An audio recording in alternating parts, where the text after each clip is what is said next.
Hello everyone, मैं हूं कमलेश और आप सभी का स्वागत करता हूं आपके अपने YouTube channel study with Kamlesh 2.0 पर। तो कैसे हो आप सभी? अगर आप इस चैनल पे नए हो तो चैनल को लाइक, सब्सक्राइब और शेयर ज़रूर कर दो अपने दोस्तों के साथ।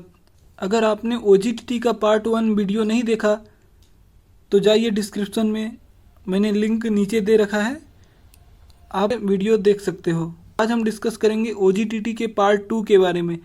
मतलब इसमें interpretation, normal range, curve, gestational diabetes में क्या होता है, ये सब डिस्कस करेंगे आज हम। तो देर किस बात की, चलिए शुरू करते हैं। आज हम डिस्कस करने वाले हैं इंटरप्रिटेशन यानी कि कंडीशन में प्री डायबिटिक होंगे, किस कंडीशन में डायबिटिक होंगे और किस कंडीशन में नॉर्मल होंगे, यानी उनके नॉर्मल रेंज के बारे में। लेकिन उससे पहले हम थोड़ा सा जो पिछला हमने जो पढ़ा हुआ था उसका रिकैप कर लेते हैं। जैसा कि मैंने बताया था कि OGTT का यूज हमारी बॉडी में जो टिश्यू होती हैं या सेल्स होती हैं वो कितनी अमाउंट में ग्लूकोज का मेटाबोलाइज करती हैं या उसका एब्जॉर्ब करती हैं, उसको देखने के लिए किया जाता है। या फिर हम कह सकते हैं कि जो हमारी सेल्स या टिश्यू हैं वो ग्लूकोज को एक लेवल तक टॉलरेट कर पा रही हैं कि नहीं। दूसरा, इसका प्री डायबिटिक और डायबिटिक पेशेंट को डिफ्रेंशिएट करने के लिए यूज करते हैं। और तीसरा, जेस्टेशनल डायबिटीज में भी इसका यूज किया जाता है। अब मैंने बताया था आपको, कुछ प्रिपरेशन बताया था, कुछ सावधानियां बताया था कि आपको अगर OGTT कराना है तो किन चीज़ों का ध्यान रखना पड़ेगा। सबसे पहले तो आपको फास्टिंग कंडीशन में आना है, क्योंकि फास्टिंग कंडीशन में ही आपका ब्लड सैंपल लिया जाएगा। और फिर आपको ध्यान रखना होगा इस चीज़ का कि आप जो शुगर मेडिसिन वगैरह खा रहे हो तो 2 दिन से पहले, यानी टेस्ट के 2 दिन से पहले तक आपको सारी दवाइयाँ स्टॉप कर देनी चाहिए। एल्कोहल और स्मोकिंग का कंज्यूम बंद कर देना चाहिए। और आपको कार्बोहाइड्रेट, यानी कि अगर डेली कार्बोहाइड्रेट जैसे कि आपको कम से कम 250 ग्राम तो आपको खाना ही खाना है। 3 दिन तक आपको लगातार 250 ग्राम तो खाना ही है। बॉडी में कार्बोहाइड्रेट नहीं रहेगी तो टॉलरेट क्या करेगी वो। और चौथा, मैंने बताया था कि आपको टी और कॉफ़ी भी पी के नहीं जाना है जिस दिन आप टेस्ट कराने जा रहे हैं। इसके बाद मैंने बताया था रिक्वायरमेंट, यानी आपको वाटर लगेगा, टाइमर लगेगा और फिर आपको लगेगा ग्लूकोज 75 ग्राम, जो कि 200 से 300 ml ऑफ वाटर में मिक्स करके आपको 5 मिनट के अंदर पीना होता है। और जैसे ही आप पीना चालू करते हो तो आपका टाइमिंग स्टार्ट हो जाता है। तो आपको सबसे पहले जब आप फास्टिंग कंडीशन में जाते हो लैब या हॉस्पिटल या कहीं भी जहाँ आपका सैंपल लिया जाएगा, तो सबसे पहले आपका फर्स्ट सैंपल लिया जाएगा जिसको फास्टिंग ब्लड सैंपल बोलते हैं, या फिर उसे OGTT1 बोलते हैं, या फिर GTT1 बोल सकते हैं। इसके बाद ग्लूकोज लोड हो जाने के बाद आपको ग्लूकोज दिया जाएगा, आप पियोगे 5 मिनट के अंदर। और जब ग्लूकोज लोड हो जाएगा तो उसके 2 घंटे बाद आपका दूसरा सैंपल लिया जाएगा जिसे OGTT2 या फिर GTT2 के नाम से जाना जाता है। और हमने ये भी बताया था कि जो चिल्ड्रेन होते हैं उनके लिए 1.75 ग्राम पर केजी, यानी अगर 1 केजी का कोई बंदा है तो उसको 1.75 ग्राम ग्लूकोज मिक्स करके वाटर के साथ दिया जाएगा, यानी अकॉर्डिंग टू बॉडी वेट के अकॉर्डिंग दिया जाता है। लेक्सटी को स्टैंडर्ड वेट मानते हैं, अगर उससे ऊपर भी है तो उसको 75 ग्राम ही देते हैं। ऐसा नहीं कि अगर 100 केजी का बंदा है तो उसको हमने 150 ग्राम दे दिया ग्लूकोज, ऐसा नहीं। मैक्सिमम 75 ग्राम तक ही करते हैं अपन। पहले क्या होता था, पहले बहुत सारे सैंपल लिया जाता, 1 घंटे के बाद, 2 घंटे के बाद, 3 घंटे के बाद। लेकिन अब केवल 2 ही सैंपल लिया जाता है, एक फास्टिंग में और उसके 2 घंटे बाद, ग्लूकोज लोड हो जाने के 2 घंटे बाद दूसरा सैंपल ले लेते हैं। चलिए अब बात करते हैं इंटरप्रिटेशन की। यदि आपका ग्लूकोज लेवल लेस देन 100 आ रहा है तो आप नॉर्मल हो, और यदि आपका ग्लूकोज लेवल 100 से 125 मिलीग्राम पर डेसीलीटर के बीच आ रहा है तो आप प्री डायबिटिक हो सकते हो। प्री डायबिटिक की कंडीशन होती है, प्री डायबिटीज को ही इम्पेयर्ड ग्लूकोज भी लिखा होता है कई बुक्स में, इसी को बोलते हैं। यदि आपका ग्लूकोज लेवल 126 या मोर देन 126 आ रहा है तो डायबिटीज मेलाइटिस की कंडीशन होती है, यानी कि आप डायबिटिक पेशेंट हो। तो ये चीज़ें होती हैं। ये कब की होती है? ये OGTT1 का सैंपल है, ये जो है ना OGTT1 का सैंपल है। ग्लूकोज लोड हो जाने के 2 घंटे बाद यदि आपका दूसरा सैंपल लिया जाएगा तो उसमें यदि आपका glucose level 140 milligram per decilitre या उससे कम आ रहा है तो आप नॉर्मल हो। और यदि आपका ग्लूकोज लेवल 140 और 199 के बीच में आ रहा है, 140 और 199 के बीच में आ रहा है तो आप प्री डायबिटिक की कंडीशन में हो।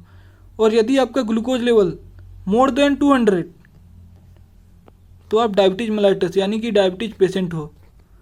तो ये चीज़ें होती हैं। इंटरप्रिटेशन की बात मैंने कर दिया। अब हम बात करेंगे कर्व की। जो OGTT कर्व होता है, कैसे पहचानते हैं कि किस कंडीशन में नॉर्मल है, किस कंडीशन में इम्पेयर्ड ग्लूकोज टॉलरेंस है और किस कंडीशन में डायबिटीज मिलाइटिस है। तो यहाँ पे दो एक्सिस हैं, एक एक्स एक्सिस और एक वाई एक्सिस। यहाँ पे रहा एक्स एक्सिस और यहाँ पे रहा वाई एक्सिस। तो जैसा कि आप देख पा रहे हो एक्स और वाई एक्सिस। अब हम बात करते हैं कि एक्स एक्सिस और वाई एक्सिस पे क्या लिया जाता है। जैसे एक्स एक्सिस पे अपना क्या होता है, टाइम लिखा होता है, जो 30, 60, 90 और 120 मिनट, जो कि टाइम लिया गया है वो मिनट में लिखा गया है, यानी ये टाइम है और जो कि मिनट में लिखा गया है। तो एक्स एक्सिस पर अपन टाइम लेते हैं और वाई एक्सिस पर अपन ब्लड ग्लूकोज लेते हैं। ब्लड ग्लूकोज जो लेवल होता है उसका मिलीग्राम पर डेसीलीटर में, वो वाई एक्सिस पर लिखा जाता है। तो दोस्तों एज्यूम करो कि कोई एक पर्सन है जिसका नाम रवीना है, ठीक। तो कोई एक पर्सन है जिसका नाम है रवीना। जब उसका फास्टिंग सैंपल लिया गया तो जो रिजल्ट आया 80 मिलीग्राम पर डेसीलीटर, यानी कि जो उसका ब्लड ग्लूकोज लेवल था 80 मिलीग्राम पर डेसीलीटर था, यानी कि वो नॉर्मल थी। जब उसको फिर ग्लूकोज दिया गया, 75 ग्राम ग्लूकोज दिया गया वाटर के साथ मिक्स करके, और फिर उसका देखा गया, ग्राफ देखा गया कि 30 मिनट, 60 मिनट, 90 मिनट और 120 मिनट के अंतराल में उसका ग्राफ कैसे बढ़ रहा है या फिर घट रहा है। जैसा कि आप देख पा रहे हो, सबसे पहले 80 था, यानी फास्टिंग कंडीशन में उसका 80 था, बाद में 138 हो गया और अभी 120 आ गया। 1 घंटे में उसका 120 आ गया। क्यों आ गया? तो आप सोचते हो कि पहले बढ़ा ही क्यों था? बढ़ा इसलिए था क्योंकि जब आपको इंस्टेंट में ग्लूकोज दिया जाएगा तो ग्लूकोज लेवल तो बढ़ेगा ही ना, और जैसे जैसे हमारी सेल्स या टिश्यू जो होती हैं उस ग्लूकोज को मेटाबोलाइज करती हैं, तो वही तो हम देख रहे हैं कि जो हमारी सेल्स या टिश्यू हैं ग्लूकोज को कितना टॉलरेट कर पा रही हैं, क्या उसका मेटाबोलाइज सही से कर पा रही हैं या नहीं कर पा रही हैं। तो रवीना जो थी, जो रवीना नाम की पर्सन थी, उसकी टिश्यू जो सेल्स जो टिश्यू या सेल्स हैं वो अच्छे से मेटाबोलाइज कर रही हैं। It means Raveena is normal because there glucose range is less than 140 milligram per decilitre. तो दोस्तों अब एक दूसरा पर्सन एज्यूम करें जिसका नाम मान लो प्रियंका है, प्रियंका चोपड़ा। तो एक दूसरी पर्सन है जिसका नाम प्रियंका चोपड़ा है। अब प्रियंका चोपड़ा ने जब अपना OGTT कराया तो सबसे पहले उसका फास्टिंग सैंपल लिया गया। तो जो फास्टिंग सैंपल लिया गया, तो प्रियंका का जो फास्टिंग सैंपल लिया गया तो उसका जो ग्लूकोज लेवल आया लगभग 125 से थोड़ा सा नीचे आया, यानी कि लगभग 120 के पास। तो उसका जो ग्लूकोज लेवल आया शुरू में फास्टिंग कंडीशन में 120 मिलीग्राम पर डेसीलीटर। तो आपको तो पता चल गया होगा कि ये प्री डायबिटिक वाली कंडीशन होती है। तो यानी ये प्री डायबिटिक वाली कंडीशन थी। और फिर जब उसको ग्लूकोज पिलाया गया, ग्लूकोज लोड हो जाने के बाद देखा गया तो 30 मिनट में उसका लेवल 180 से थोड़ा सा नीचे, यानी 175 के आसपास था। 60 मिनट में 170 पे था और फिर 165 और फिर 160। लास्ट तक में आते आते 2 घंटे के बाद भी उसका जो ग्लूकोज लेवल था 160 था। तो दोस्तों जैसा कि आप जानते हो कि जो प्री डायबिटिक पेशेंट होते हैं उनमें 2 घंटे के बाद ग्लूकोज का लेवल कितना होता है, 140 से 199 के बीच। और जो प्रियंका चोपड़ा थी उसका ग्लूकोज लेवल 2 घंटे में कितना आया था, 160 आया था। तो ये क्या है, प्री डायबिटिक की कंडीशन होती है। तो ये प्री डायबिटिक है। अब हम बात करते हैं दोस्तों तीसरी कंडीशन की। सपोज करो कि एक कोई थर्ड पर्सन है जिसका नाम काजल है। काजल, आंखों में काजल लगाया ना करो, ये वाली नहीं, काजल नाम की लड़की है यहाँ पे, वो काजल नहीं है जो आप समझ रहे हो। तो थर्ड पर्सन कोई काजल है। जब उसका फास्टिंग ब्लड सैंपल लिया गया तो उन्होंने देखा कि जो उसका रिजल्ट आया वो 126 या उससे ज़्यादा था, यानी कि उसका 130 था लगभग। तो दोस्तों बात ऐसी है ना कि जब उसका फास्टिंग सैंपल लिया गया तो उसका glucose level 130 milligram per decilitre आया। तो हमें लगा कि यार ये तो डायबिटीज मेलाइटस पेशेंट है। लेकिन जब हमने उसको ग्लूकोज पिलाया, यानी ग्लूकोज लोड हो जाने के बाद जब 2 घंटे बाद हमने देखा तो उसका जो ग्लूकोज लेवल 200 से एबव था, यानी 203, यानी कि 203 पे आ गया उसका ग्लूकोज लेवल। 2 घंटे के बाद 203 पे आ गया, यानी कि ये डायबिटीज मेलाइटस है ही। एक और चीज़ आप यहाँ पे नोटिस कर पा रहे हो कि यहाँ पे लिखा है रीनल थ्रेशोल्ड और ये 180 है। तो 180 को रेनल थ्रेशोल्ड, जो हमारा जो रीनल यानी जो किडनी होता है ना, वो ग्लूकोज को एक लेवल तक ही फिल्टर कर पाता है दोस्त। तो दोस्तों सबकी अपनी एक लिमिट होती है, सबकी काम करने की लिमिट होती है। अब ऐसा तो है नहीं कि किडनी आपका पूरा ही काम कर दे। जब किसी बंदे का glucose level 180 milligram per decilitre या उससे ऊपर हो जाएगा तो किडनी अपने हाथ खड़े कर लेगी। अब किडनी के हाथ तो होते नहीं तो खड़ी क्या करेगी? अरे मतलब किडनी फेल हो जाएगी भाई, इतना तो समझा करो यार। तो ये रहा रीनल थ्रेशोल्ड। तो ये रीनल थ्रेशोल्ड की बात किया मैंने कि रीनल यानी कि रीनल की जो थ्रेशोल्ड वैल्यू है वो 180 मिलीग्राम पर डेसीलीटर होती है। इतना ग्लूकोज को आराम से फिल्टर कर लेता है। उससे ऊपर जाएगा तो किडनी फेल हो सकती है। जरूरी नहीं कि फेल ही हो मतलब किडनी पे बुरा इफेक्ट पड़ने लगेगा, किडनी खराब होने की ओर अग्रसर हो जाएगी, यानी कि दोस्तों किडनी में कॉम्प्लिकेशन आने लगे। इसमें आप ध्यान से देखिए कि जो रवीना एक पर्सन थी कोई, उसका नॉर्मल हमने बताया था जैसे आपको एग्जांपल लेके, तो वही चीज़ हम दिखाना चाह रहे हैं कि देखो उसका जो ग्लूकोज लेवल है 2 आवर के बाद भी लेस देन 140 आ रहा है। यहाँ पे देखो 100 से भी नीचे आ गया, तो यानी ये बहुत अच्छी है। इसका जो ग्लूकोज टॉलरेट करने की जो क्षमता है ना वो बहुत अच्छी है। तो दोस्तों अब हम बात करते हैं प्रियंका चोपड़ा की। तो जैसा कि आप देख पा रहे हो शुरू में उसका जो फास्टिंग सैंपल था वो आया था लगभग 110। ऐसे मान लो 100 से ऊपर कुछ भी वैल्यू मान सकते हो, मान लिया मैंने 110 था, 110 मिलीग्राम था। और जब 2 घंटे बाद देखा गया तो 140 और 199 के बीच में समथिंग कुछ आ रहा था। जैसे मान लो इसका बाद में 150 आ गया, मान लो 150 आ गया, ठीक, आप कुछ भी मान सकते हो। जैसे मान लो 140 और 199 के बीच में आना चाहिए, तो वो आया रवीना का, तो वो प्री डायबिटिक वाली कंडीशन होती है।